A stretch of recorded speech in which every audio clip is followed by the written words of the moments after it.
Good morning, and welcome to our Alaska Collaborative on Health and the Environment teleconference titled International Actions to Protect Health and Environment, a report from the Stockholm Convention on Persistent Organic Pollutants and Global Measures to Ban PFAS. My name is Diana DeFazio, and on behalf of Alaska Community Action on Toxics, I'll be facilitating today's call. CHE Alaska is a regional partnership group of the National Collaborative on Health and the Environment. CHE Alaska aims to advance knowledge and effective action to address growing concerns about the links between human health and environmental factors. You can find more information at acaction.org and at healthandenvironment.org. There's only one set of presentation slides that you'll need to download for today. They're in a PDF format. And I sent a link about an hour and a half ago to everyone who had signed up for the call. If you signed up just within the last hour or so, you can find the presentation slides on our homepage at acaction.org. Keep in mind that this is an audio-only teleconference, not a webinar, so you'll need to click through the document yourself to follow along, and our speaker will say next slide to help you follow along with her. Our call will last 1 hour, and during the last 10 minutes, we'll invite your questions and comments.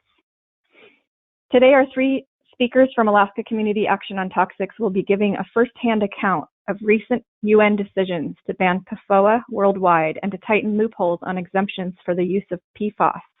Both chemicals belong to the larger class of per- and polyfluoroalkyl substances, or PFAS, which have been linked to numerous adverse health effects. And now I'd like to go ahead and introduce our first speaker. Pamela Miller is Executive Director of Alaska Community Action on Toxics and co-chair of the International POPs Elimination Network, or IPEN. Pam founded Alaska Community Action on Toxics more than 2 decades ago, and since that time has led the organization in its environmental health and justice work through community-based participatory research and also through policy work at the local, state, federal, and international levels. She participates in the Stockholm Convention Conference of Parties in Geneva every 2 years, and the POPs Scientific Review Committee meetings in Rome. At these meetings, Pam's expertise helps inform other decision makers about the significant impacts of worldwide persistent pollutants on the Arctic and environment and on the indigenous peoples of the circumpolar Arctic. Welcome, Pam. You may go ahead and begin. Thank you very much, Diana. Really appreciate it, and good morning, everyone. So this presentation will also include my 2 colleagues, as Diana mentioned. Sama will be speaking a little bit later, and also Vi. So we'll introduce them just before they speak. So if we could go to the next slide, please. This slide is just an overview of 3 of the United Nations chemicals and waste conventions. And there's one other one that I didn't include here called the Minamata Treaty on Mercury. The Basel Convention is a treaty to address management, disposal, and transboundary movement of hazardous waste. And it was really set up to prevent the movement of hazardous waste from developed to developing countries, and it entered into force in 1992.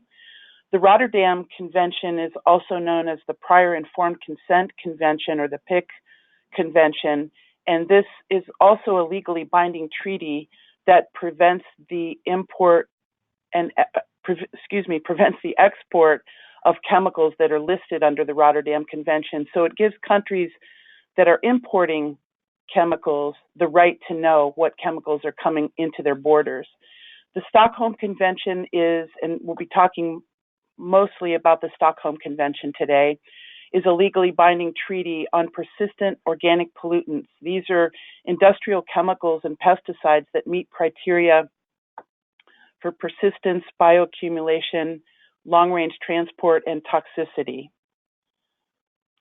And I should say that the meeting that we just attended 2 weeks ago, that began about 2 weeks ago, was a super convention of these 3 chemical conventions, the Basel, the Rotterdam, and the Stockholm Convention.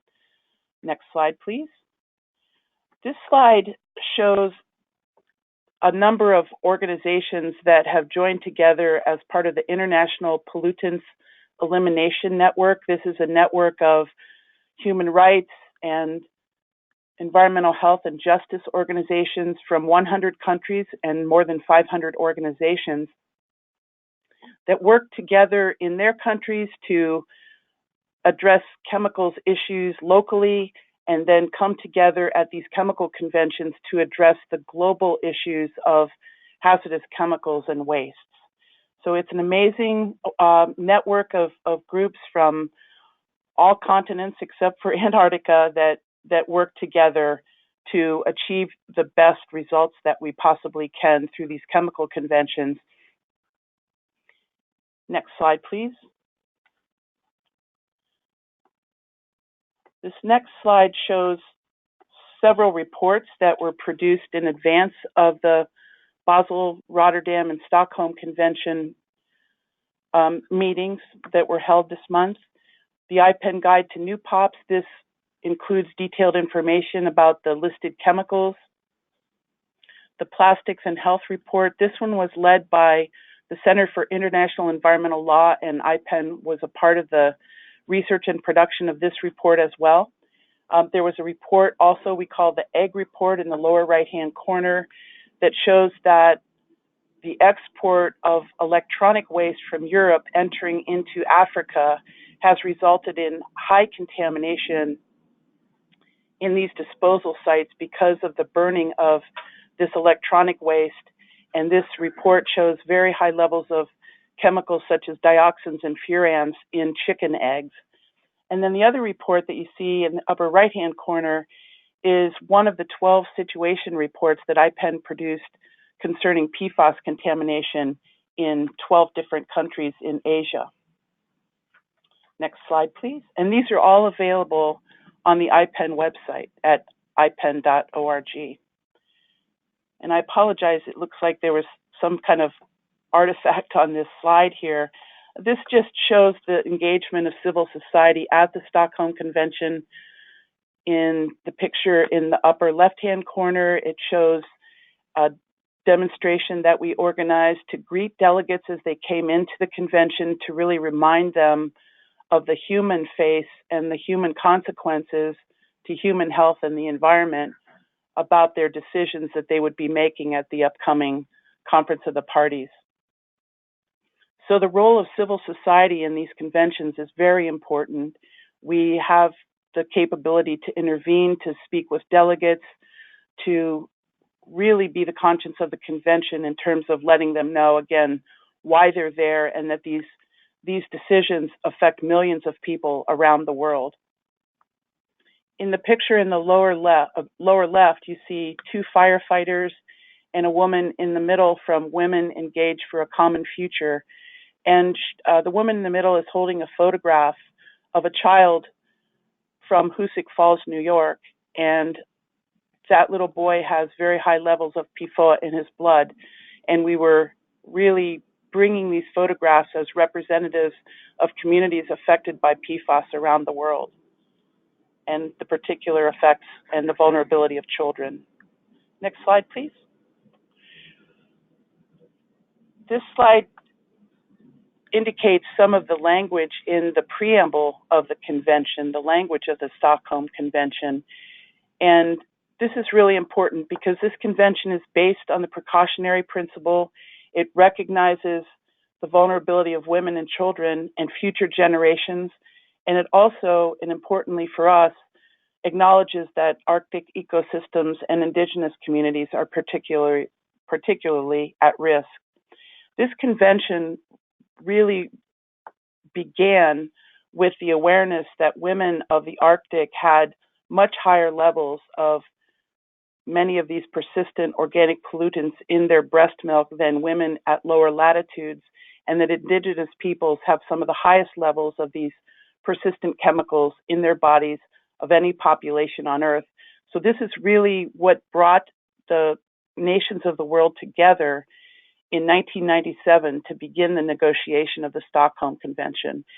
And that's why this language is so critical in the preamble of the convention. Next slide, please. I just outlined in this slide some of the really key elements of the Stockholm Convention, and I should emphasize that the Stockholm Convention is a living treaty, and I think one of the biggest strengths of the convention is the ability to add new chemicals.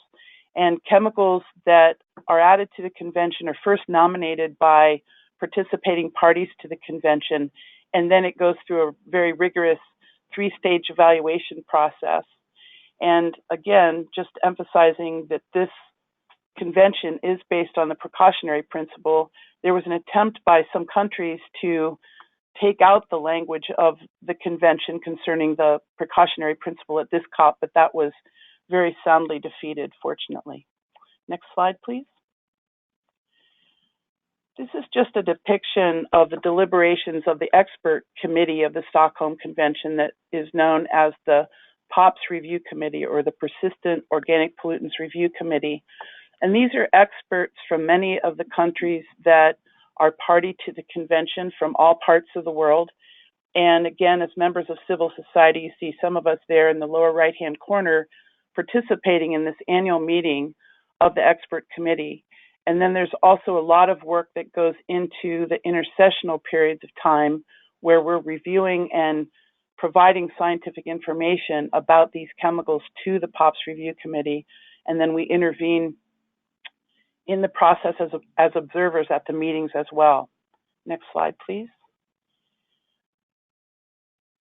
This simply reviews the rigorous process that a chemical must go through before it's listed under the convention. So the first stage is Annex D, where a chemical goes through a screening process to determine if it meets the criteria for these factors: persistence, bioaccumulation, long-range transport, and adverse effects.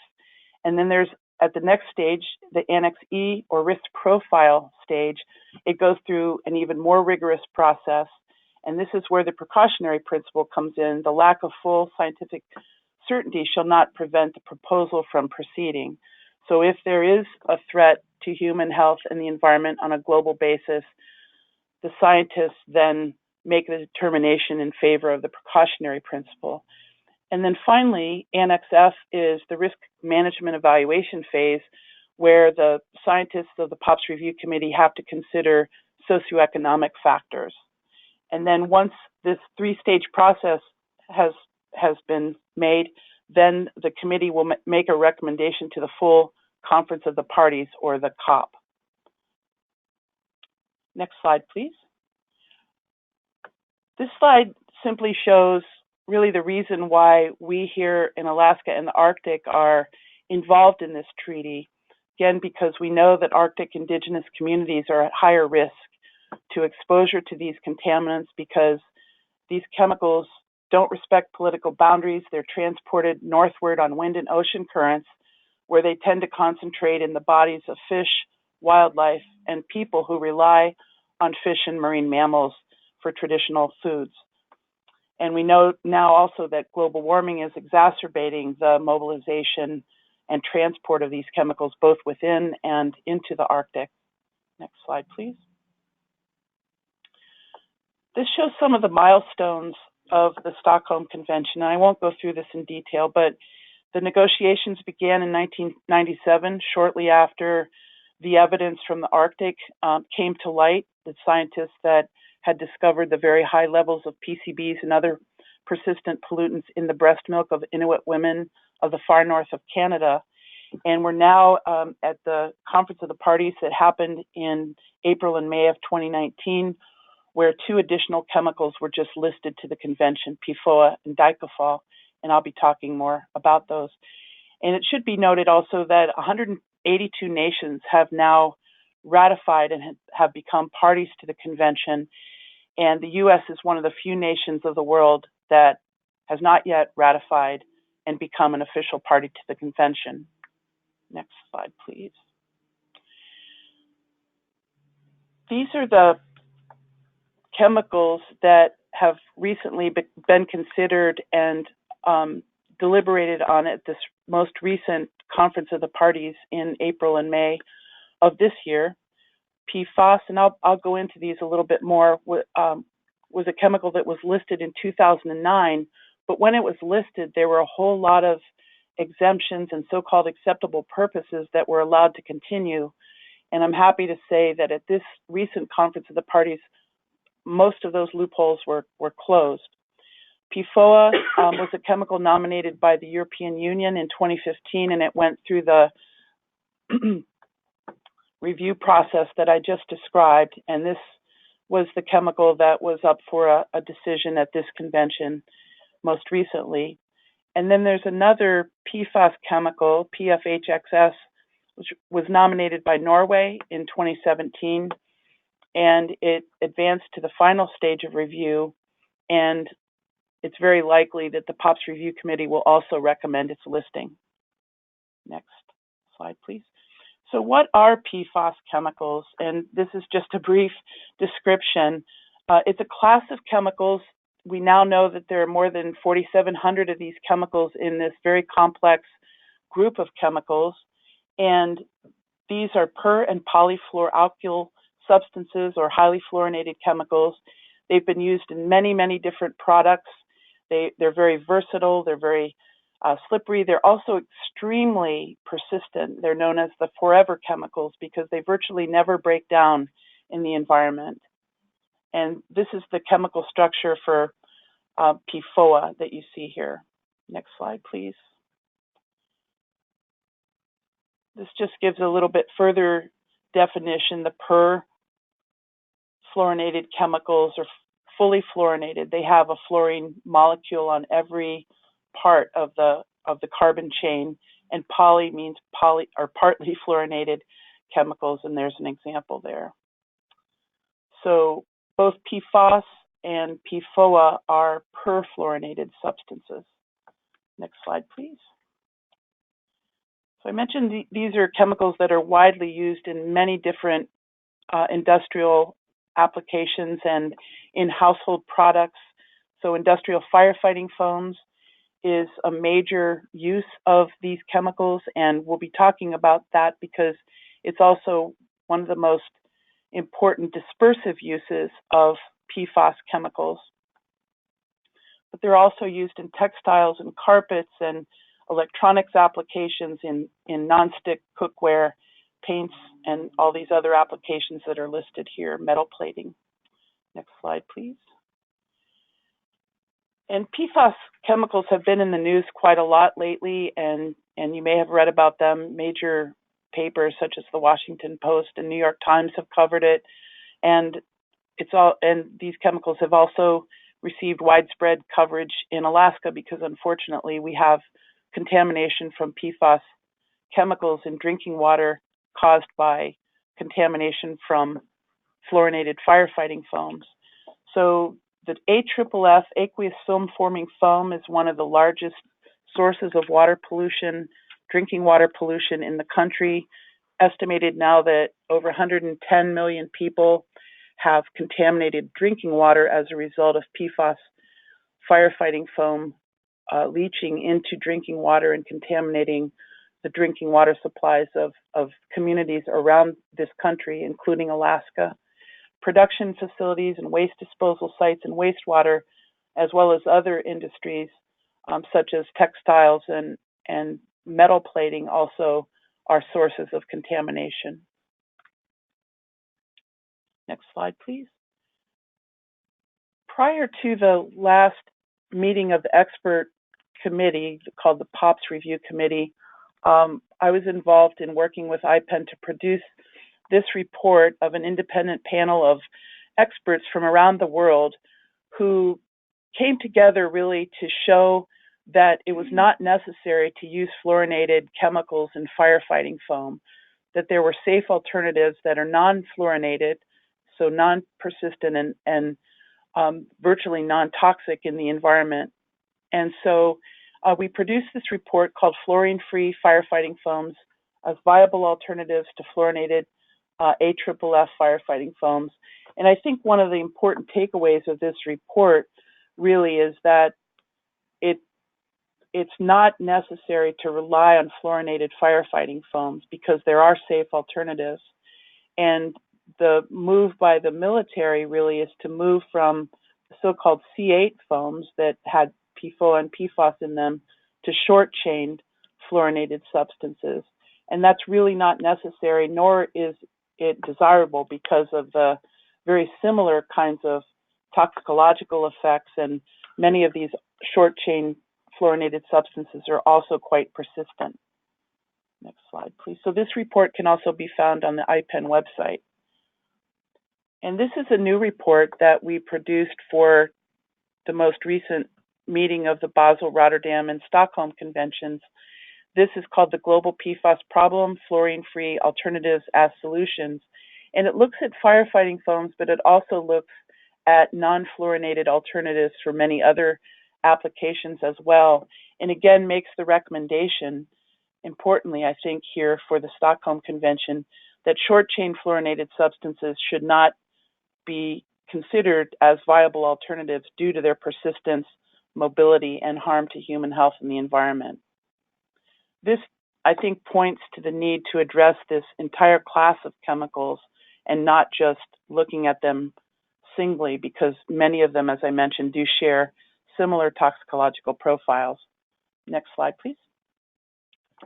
These were some of the major decisions that were made at the most recent Conference of the Parties of the Stockholm Convention: a global ban on PFOA and many of the related substances that are known as precursors. And there were a few exemptions listed, time-limited exemptions. And again, just to remind everyone that this is a chemical that does not break down, and it causes harmful health effects at background levels. It's a global contaminant that's found in remote regions of the Earth, including the Arctic. And it's a very serious contaminant that contaminates the drinking water of people not only around this country, but around the world. And this is caused by the manufacturing of fluorinated substances and dispersive uses such as firefighting foam. It's ubiquitous in our environment, not only in water, but in soil, air, and in our food. It's linked with many different health effects, including kidney and testicular cancer, high cholesterol, inflammatory diseases, and reproductive and immune effects. So this is a very important chemical to be included under the Stockholm Convention, and there's a real class approach in addressing this chemical because it does address more than 150 related substances that are precursors or associated chemicals with PFOA. There were special restrictions placed on firefighting foam containing PFOA, including a ban on production, limiting exports and imports, and addressing environmentally sound disposal, no use in training. So you see all the factors here. Firefighting foam was extremely important to address, again, because it's such a dispersive use of this chemical. And then again, this warning about PFAS as a class, noting that fluorine-based firefighting foams could have negative environmental, human health, and socioeconomic impacts due to their persistency and mobility. Another important decision that was made by the Stockholm Convention was a global ban on the pesticide dicafol with no exemptions.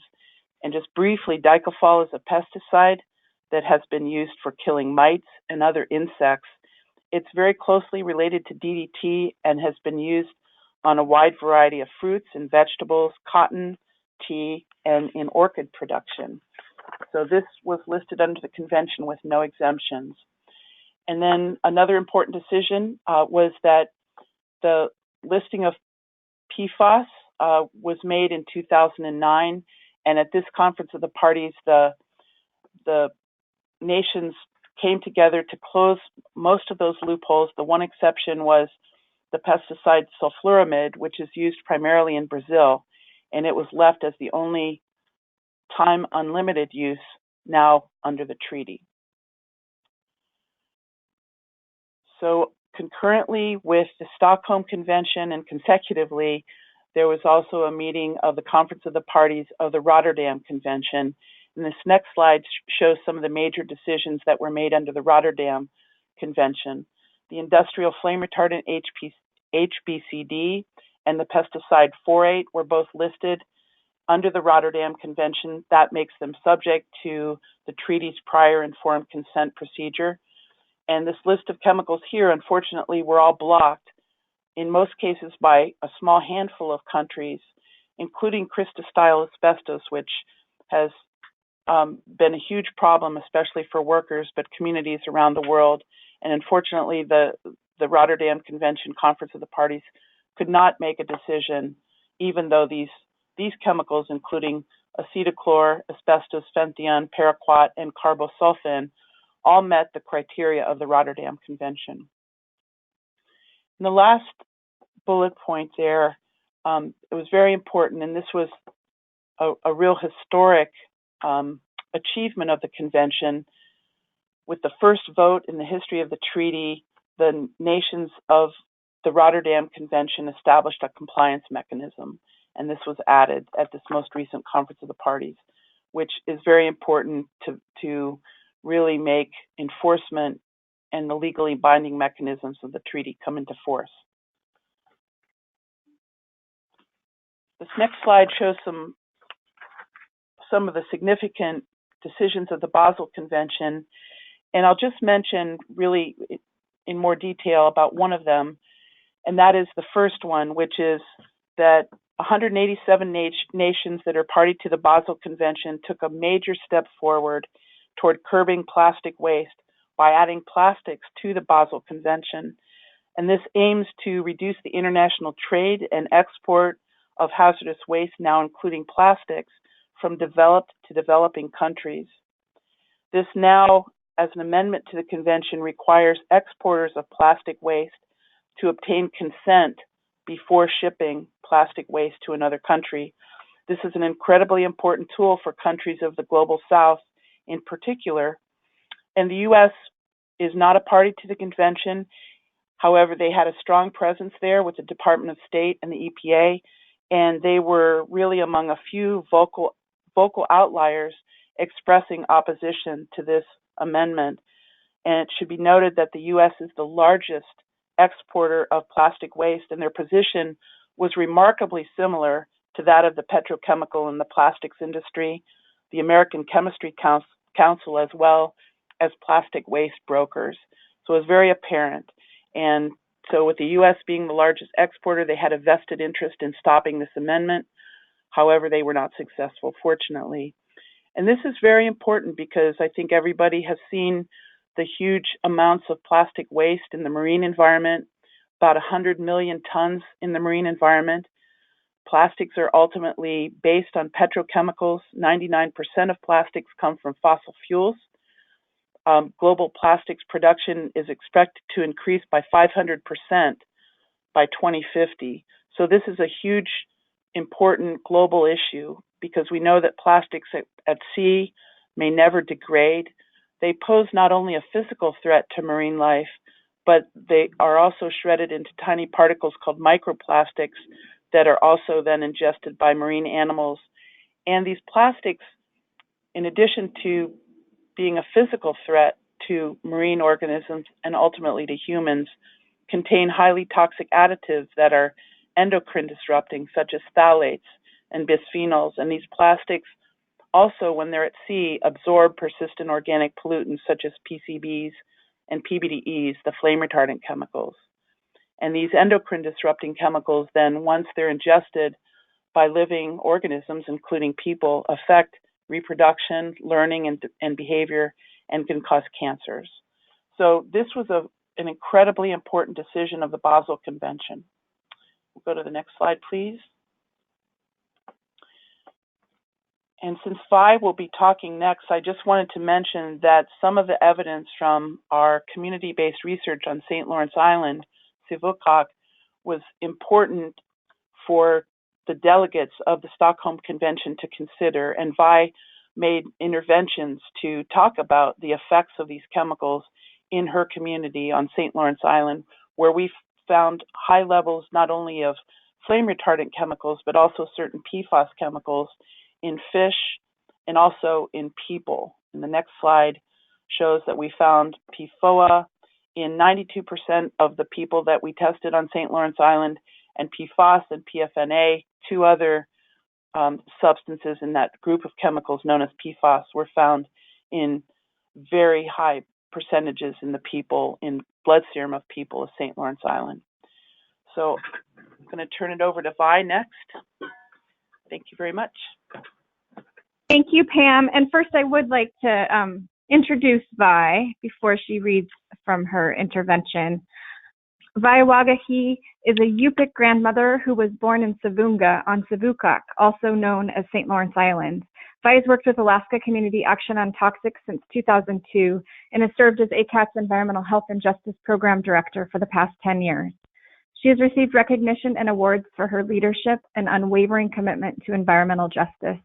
Vi is a leader of the Global Indigenous Peoples Caucus that advises United Nations international delegates for treaties about mercury and persistent organic pollutants. And you can see her full bio on our website at acaction.org. Welcome, Vi. Thank you, Diana, and thanks to Pam for the introduction of the Stockholm Convention. My name is Waghiyi. I am the daughter of the late John and Della Waghiyi. My Appa was Waghiyi, and my Nungyok was Ayuksik. My grandfather was Gialia clan, and my grandmother was Kangirami. I am a mother of 4 sons, and I'm a Sivukak Yupik grandmother, tribal citizen of the native village of Savunga, which is located in the northern Bering Sea of the Arctic. And I just wanted to draw some language from the 2 interventions that I made. First, we did an opening statement, a joint statement by ACAT, the International Indian Treaty Council, Native Movement, and the Indigenous Peoples Caucus. We attend this convention to be the consistent voice on human rights, which are the core values of the UN as outlined in the Universal Declaration of Human Rights, which was adopted by the UN General Assembly, December 10th, 1948.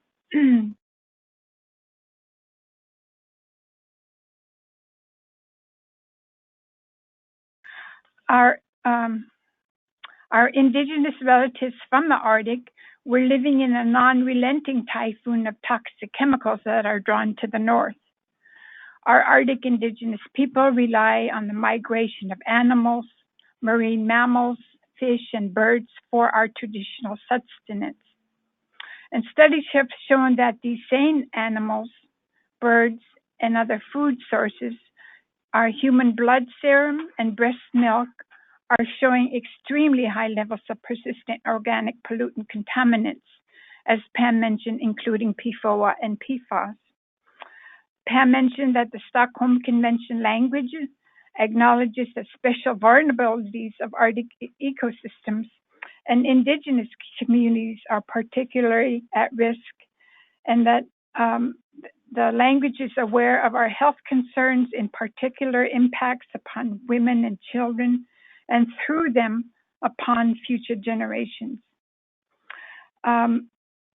As part of our community-based participatory research project, we have come to learn that our people on Sivukak have 4 to 10 times higher PCB levels, these which are legacy chemicals, but these newer class of chemicals, including the PFOA, we found them in 92% of our men and women, but also in our traditional foods.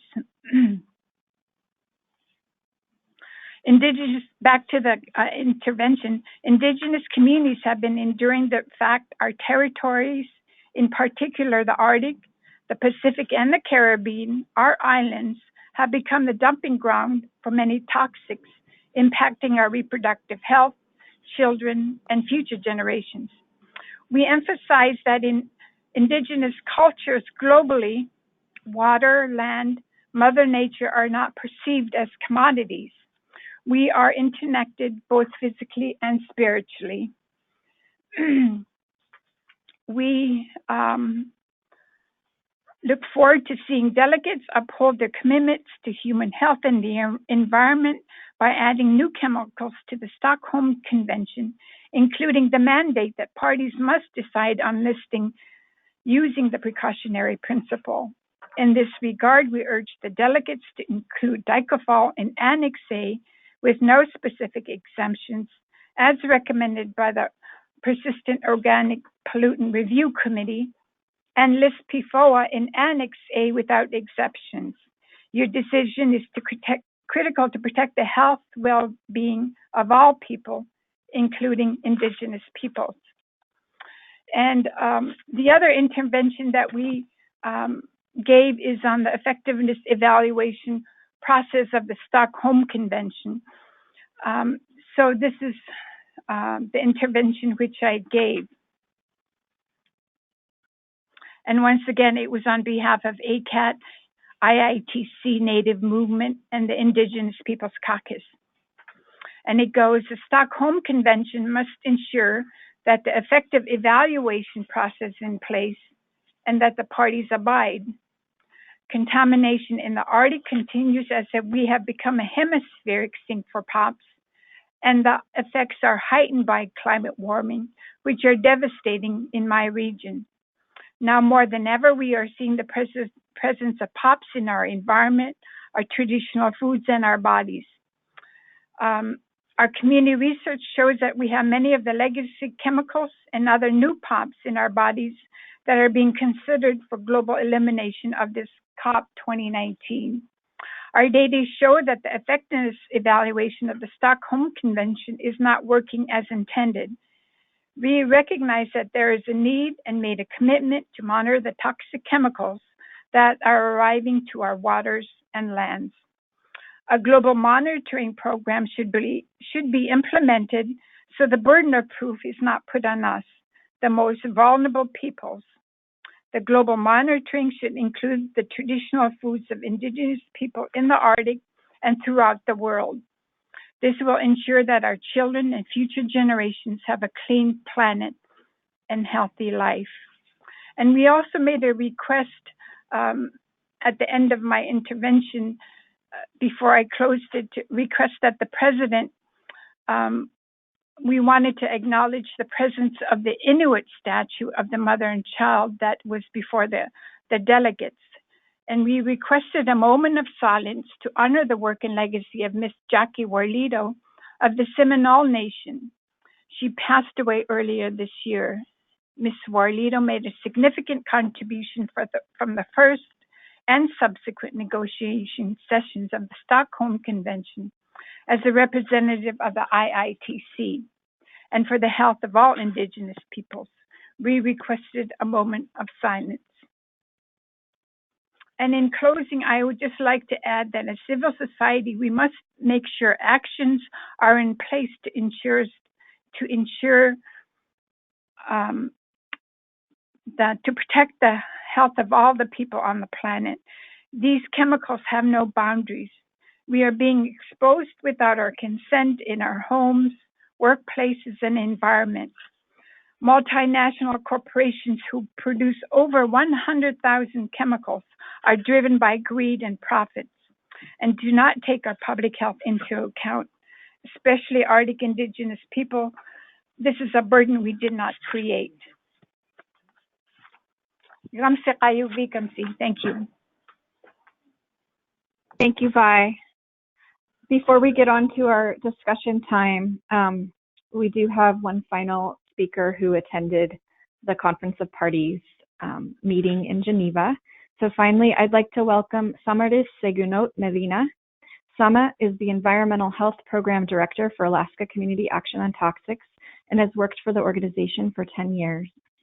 She serves on ACAT's research team in collaboration with the communities on St. Lawrence Island and other Alaska Native tribes. Sama earned a master's degree in 2006 in Science and Environmental Management at the Universidad Metropolitana in Puerto Rico, and now holds a doctorate degree in public health from the University of Puerto Rico.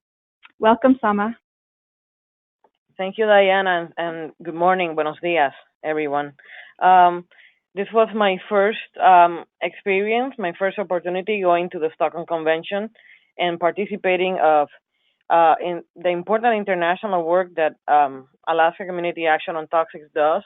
And it was an amazing experience. I think that Pam and Vi have summarized and provided the most important highlights of the experience. I had the chance to give an intervention that I would like to read. Before I do that, as a public health professional, I think that the works that are done in these international conventions are so important for the well-being and the health of the people in the planet, mostly for what we hear mentioned as minority groups, but also I like to say the people of the global majority. As Diana mentioned, I'm a Boricua from Boriquen archipelago of Puerto Rico, and our communities, like Vice communities, we are the ones that are suffering the biggest challenges that these chemicals have on our bodies, on our lands, on our waters, and our ecosystems, and in our future generations. So this is something that is going to be affecting and having lasting effects and impacts on us. So the decisions made here are very important. So I would like to go ahead and read my intervention. This intervention was I did when PFOA and the listing of new POPs was being discussed in the plenary with the delegates at the Stockholm Convention. And this is addressed to the president of the Stockholm Convention. And it was on behalf of ACAT, Native Movement, and the Indigenous Peoples Caucus. And it reads like this. The states must comply with the determinations and requirements of the Stockholm Convention. This has been recognized in the preamble of the Stockholm Convention, which says, acknowledging that the Arctic ecosystems and indigenous communities are particularly at risk because of the biomagnification of persistent organic pollutants and that contamination on their traditional foods is a serious public health issue. We respectfully remind the delegates that this and other decisions here at the Stockholm Convention COP9 will have severe and lasting impacts now on indigenous peoples and local communities. Please be mindful of human rights standards, including the United Nations Declaration on the Rights of Indigenous People. We respectfully recommend and emphasize the importance of a PFOA global ban without exemptions. Experts across diverse fields, including businesses, fire safety regulation, airport authorities, environmental science and medical device suppliers, strongly condemn proposed exemptions, particularly for firefighting foams, arguing there is no justification for continued use when viable alternatives exist. I am concerned with the human rights implications of these exemptions. We are concerned that the process of careful scientific and technical review by the POP-ROC, which is the Persistent Organic Pollutants Review Committee, of possible exemptions is being undermined by the introduction of proposed exemptions at this late time during the COP with no thorough review, justification, or consideration of safer alternatives. Although I understand the importance of fiscal responsibility, accessibility, and privilege, I cannot put a price on my children's health and wellness, and the language of these exemptions has put an economic value on my rights to clean air, water, and health. We can all agree that PFOA is a highly toxic chemical that has safe alternatives that are economically viable. We believe that these exemptions will disproportionately impact the most vulnerable without prior informed consent, and this is a violation of a basic human rights. This is the end of the intervention, and the emphasis of it was trying to add PFOA to Annex A without exemptions, and we mentioned this so much, and I mentioned this so much in the intervention because there was a lot of there was a battle every time that we went to those discussion groups or work sessions that we had in every day after the plenary ended, because industry was fighting hard to try to get as much as they could to keep producing and using this harmful and dangerous chemical. So even though there was a few exemptions, I think it was a big win. I'm very happy and honored to be part of this team. And I think that we make a big, big step moving forward health and well-being and justice for the people, not only the indigenous communities and the people of the global majority, but the whole world. So I thank everyone, and that's the end of my presentation. Thank you. Thank you, Sama. Thank you, Vi. Thank you, Pam. We now have the great opportunity for participants to ask questions, join the discussion, make comments. In order to do so, you will need to press *2 to unmute your line. It's also helpful if you could state your name and affiliation, where you're calling from, or if you're with an organization or agency. And when you're finished, it's helpful to mute your line again by pressing *2, just to keep the background noise to a minimum. So again, *2 to unmute your line and direct your question to a specific speaker, or ask a general question and someone will step forward.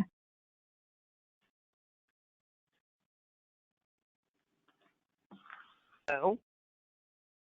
Hello? Hi, it's Lorene from Hoosick Falls. How are you guys? Good. Hi, Lorene. I wanted to first express our sincere gratitude to Pam for collecting and displaying our family photos at the entrance. It meant the world to us. One question I did not get to ask over this past weekend was, while some great strides were made during the last convention, is there anything you think pressing or needs addressing on PFAS going into the next convention? And is there anything more our community advocates on this issue can do to assist and support IPEN? You know, besides besides what we're doing here fighting for bills in DC. Thank you for your question. And thank you so much for calling. Yes. Thank you so much for calling in, Lorene, and for your question. And it was such an honor to have the photographs of your grandchildren there at the convention, at the beginning of the convention and throughout, to remind the delegates of why this is such an important human health and human rights issue, and the special vulnerability of children, such as the children from your community. So we were so pleased to make sure that the delegates knew about your community and the effects of PFAS in Hoosick Falls. So in answer to your question, the next PFAS chemical that will come under the consideration of the convention is PFHXS, which has also been used in firefighting foams and other industrial applications. This was nominated by Norway. So we'll again need a really strong force of people represented at the Conference of Parties and also at the upcoming Scientific Review Committee next September to make sure that the delegates of the convention move forward with the listing of this chemical. And then I think, you know, we also just need to hold the U.S. government accountable. They're not a constructive force in these chemical conventions, I'll say, even though they're not a party to the convention. And these chemicals, as you know, Lorene, I know very well, are virtually unregulated in the United States. So the United States is not a good example for the rest of the world in all of this. And I think to the extent that we can all hold the U.S. government accountable for ensuring that these chemicals are regulated, that we have health protective drinking water standards, and that we stop the production and use of these chemicals, I think that's probably the best thing that we can do together, and then ensure that at the international levels, these chemicals are treated as a class, that we move forward with the listing not only of PFHXS, but perfluorinated substances, PFAS chemicals, as a group, because we know it's a very complex group of chemicals that needs to be phased out. I hope I answered your question. Thank you. Thank you. Is there anyone else out there who would like to join the discussion? If so, please press *2 to unmute your line. Hello. Hello. This is David Dow. I live in Cape Cod. I had a question about the plastics. Prevention of shipping plastic waste of other countries without their consent. I was wondering if your speakers could suggest something we could do at the grassroots to help promote this policy, since, unlike many other things, dealing with solid waste is something that's done either at the town or grassroots level. Great question. And, you know, I think the ultimate responsibility that we have as consumers is to, as much as possible, reduce the use of plastics, and particular single-use plastics. A number of local governments around the country and around the world are, for example, banning the use of single-use plastics. They're banning the use of plastic bags. And, I think these are good things. These are really good things to do. And just reducing our overall reliance on plastics, I think, is very important. We need to have better recycling systems so that we're not combining a lot of different types of plastics that really can't be recycled. I think there's kind of a myth about plastics recycling, and there are plastics that can be easily recycled and others that can't. So we need to be mindful of how we're mixing plastics, and certainly being aware of where those plastics are ending up, because up until this decision, most of the plastics that were produced and used in the U.S. were being shipped overseas to many countries, including China, until China instituted a ban on the import of these plastics just last year. But now, after China stopped the import of those plastics, then they started going into countries such as Malaysia and Indonesia. So those, I think, are some of just being aware of our plastics use, reducing it to the greatest extent possible, getting local bans on single-use plastics and plastic bags. I think those are some local actions that we can all do to reduce the burden of plastic waste on communities.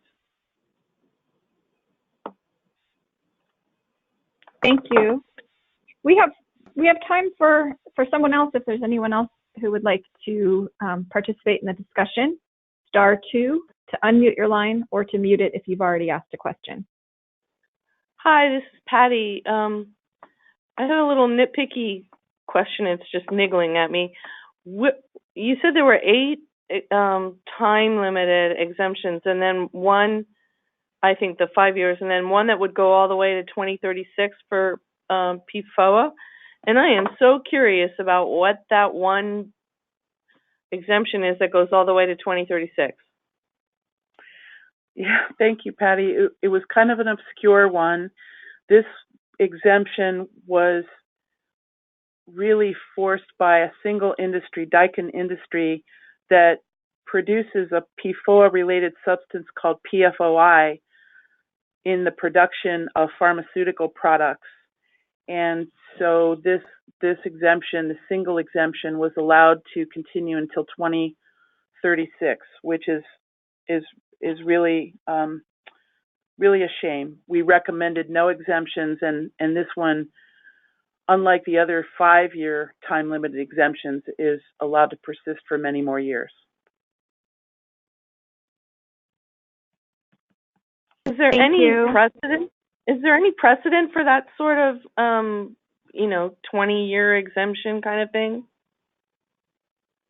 There are 2 that I can think of. One is to allow the continued recycling of certain flame retardant chemicals that can be used in plastics that can then be recycled into plastic toys and other household products. And that goes until the mid-2020s. And the other one is some of the uses for Deca-BDE, one of the other flame retardants, in airplane parts. So those are a couple of examples that go beyond the usual 5-year exemptions. And I should say we fought these hard. We fought these really hard, but unfortunately, the nations of the world decided to perpetuate the use beyond the usual 5-year exemptions. Thanks. Great. Time for one more, or if not, we can go ahead and wrap up. So *2 to unmute your line. Diana, there is one thing I forgot to say that I think is really important. In my presentation, I had several photographs of firefighters there, and the firefighters were there in force. The United Firefighters Union from Australia and the International Association of Firefighters were there because they have extremely high exposures to these PFAS chemicals occupationally. And firefighters, as we know, have higher rates of cancers than the general population, very serious occupational health and safety issues, and they were there to also join us in calling for a global ban on PFOA and no exemptions for the use in firefighting foam because of the very high levels not only of PFOA but other PFAS chemicals in their blood and the very serious health consequences that they've suffered in their profession. Great, thanks for adding that. I'd like to give Vi or Sama an opportunity if you would like to make any final remarks, and then we'll close the call out. Thank you, Diana. This is Vi. As a community researcher going on 17 years, it's so important that everybody take action. We talked about campaigns to get plastics out. There's also market campaigns to urge manufacturers and stores to phase out these products that are hazardous to our health. It's so important that you share this information that you learn from this call to others. We need to educate ourselves about how we're being exposed without our consent. There's so many health disparities to people of color, low-income, Arctic indigenous peoples, and those populations and communities that are the most vulnerable. So it's so important that we take action. And it's an honor to work with ACAT. We're small, nonprofit, women-driven organization. Majority of our board members are Alaska Native women, and we're small but mighty team, but we need help and allies. Thank you. Thank you. And Sama, I just wanted to invite you to say anything else if you'd like to. Thank you. I just want to support and echo the words of Vi. We need your support. That's something that we really, this is a lot of work and it's difficult. So in the way that you can, there's always ways to take action, talking to your legislators and the people that represent you and your community, and make them aware of these issues and share this information, like Vi said, to make them aware and to make them responsible, make them do their work. Their work is to support us, to help pass laws that are protective of our health and well-being. So please do whatever you can. If you can't think of an idea, call us. We'll give you ideas. Thank you. Excellent. And that number is 907-222-7714. So if you'd like to become more involved in ACAT's work, please give a call. So again, I'd like to thank our speakers and all of you who called in for participating today. Again, thank you to everyone and have a wonderful day.